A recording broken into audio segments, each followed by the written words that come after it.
அதை தாங்கிக்கணும், ரெடியாக இருக்கணும். அதான் வாழ்க்கை. இந்த கஷ்டம் வருது, ஆகஸ்ட் மாதம் பிறகுது, இனிமேல் லைனாக நம்மளுக்கு பண்டிகை வரும். பண்டிகை வருதுன்னா நம்மளுக்கு கஷ்டம் வருதுன்னு அர்த்தம்.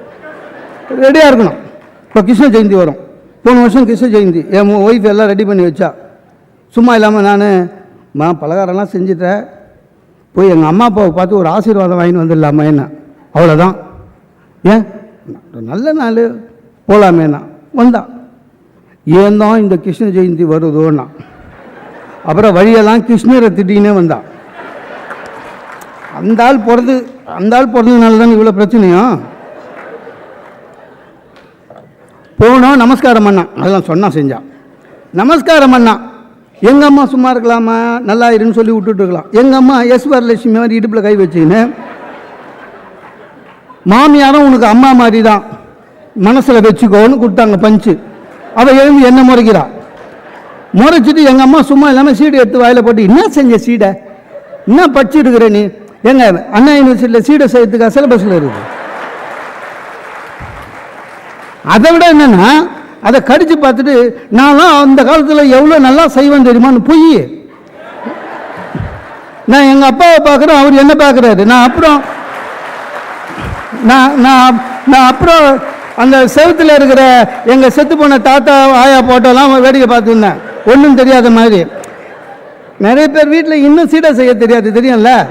ஆனால் அவங்க சொல்லுவாங்க வேறு, ஒவ்வொரு வருஷமும் எண்ணெய் ஜாஸ்தி ஆகிடுச்சு, எண்ணெய் சரியாக காயலை, மாவில் தண்ணி ஜாஸ்தி ஆகிடுச்சு. இப்போல்லாம் அதுக்கு தான் கடையிலே விற்கிறான், பிரச்சனையே கிடையாது. நேராக கிருஷ்ணா ஸ்வீட்ஸ் போய் ஒரு பேக் ரெடிமேடாக வேணும். இப்போ கிருஷ்ணர் சிரிச்சா மாதிரி உட்காந்துக்கிறாரு, ஏன்னா நல்ல டிஃபன் பார்க்குறாரு, முடிஞ்சு போச்சு.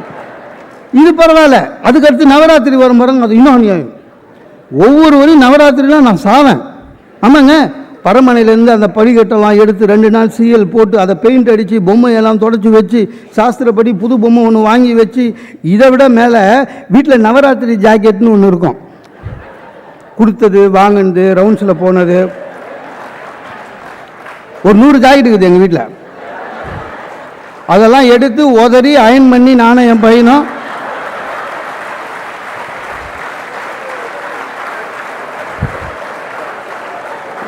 அந்த மேலே அந்த கம்பெனி வரும்ல, அது மேலே தெரிகிற மாதிரி வச்சு புதுசாக வாங்கிட்டு வந்த பாலிதீன் பேப்பரில் உள்ளே போட்டு மடித்து வச்சு, இவ்வளோ வேலையும் நம்ம செய்வோம். இவங்க நோங்காமல் தெருவில் இருக்கிற எல்லாரையும் கூட்டு வந்துடுவாங்க.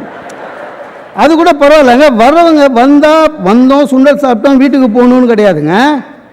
ஒரு அம்மா 52 வயசு, பேரம்பேத்திலாம் எடுத்துடுச்சு, அது பாடுது அலை பாயுதே கண்ணான்னு.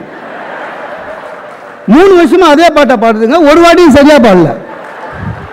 இதுலேயும் அவங்க ஹஸ்பண்ட் பாவம் ஆக்டிவாவில் ஒவ்வொரு வருஷமும் விட்டுட்டு கூட்டிகிட்டு போகிறாரு. இந்த தகரத்தில் ஆணி வச்சு கீறின மாதிரி ஒரு குரல். இதெல்லாம் விட கஷ்டம் இதை சிரிச்சா மாதிரியே உட்காந்து பார்க்கணும். அது இன்னும் கொடுமை. ஆனால் சில சமயத்தில் பெண்கள் பாருங்கள், நீங்கள் தப்பே செய்ய முடியாது, அப்படி மூஞ்சி பார்த்தோன்னே கண்டுபிடிச்சிடுவாங்க. ஒரு தப்பு பண்ண முடியாது, மாட்டிப்போம். ஒருத்தன் சாதாரணமாக ஞாயிற்றுக்கிழமை 10 மணிக்கு எழுந்துக்கிறவன் திடீர்னு ஒரு ஞாயிற்றுக்கிழமை 8 மணிக்கே ரெடி ஆகிட்டான். பேண்ட்டு போடுறான், ஷேவ் பண்ணுறான். இவளுக்கு சந்தேகம் வந்துடுச்சு, ஏதோ தப்பு பண்ண போகிறான்னு. டை கட்டுறான், ஸ்டைலாக கண்ணாடி போட்டுக்கினா, ஷூ போடுறான். எங்கடா போகிறேன்றதை கொஞ்சம் ஜாக்கிரதையாக கேட்கணும். எங்கங்க ஞாயிற்றுக்கிழமை புறப்பட்டீங்கன்னு. நம்மள பயந்துட்டான், ஏன்னா இந்த கேள்வி எதிர்பார்க்கல அவன். இந்த ஆம்பளைங்களுக்கு சாதாரணமாக பிரச்சனைன்னு வரும்போது பேச வராது.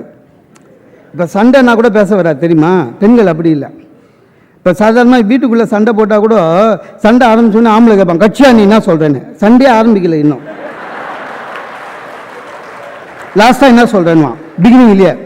ஆனால் லேடிஸ் அப்படி கிடையாது, அவங்க நல்லா பேசுவாங்க, சண்டையில் ரொம்ப நல்லா பேசுவாங்க.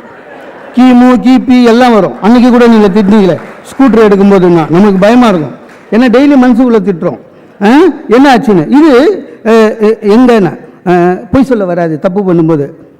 என்ன கேட்டேன், இல்லை எங்கே கிளம்புறீங்க, என்னையா கேட்டேன், டேய் உன்னை தாண்டா கேட்டாங்க, நீ தானே வெளில போகிற வளர்றான்.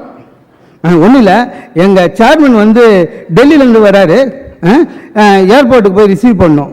அவளுக்கு தெரியும் போய் சொல்கிறாங்க. டக்குன்னு அப்போனா விளையாடுற பையனை கூப்பிட்டான், தம்பி இங்கே வா, பிளேனை கிட்டக்க இருந்து பார்க்கணும், நீ அப்பா ஏர்போர்ட் போகிறாரு கூட போன்ட்டான்.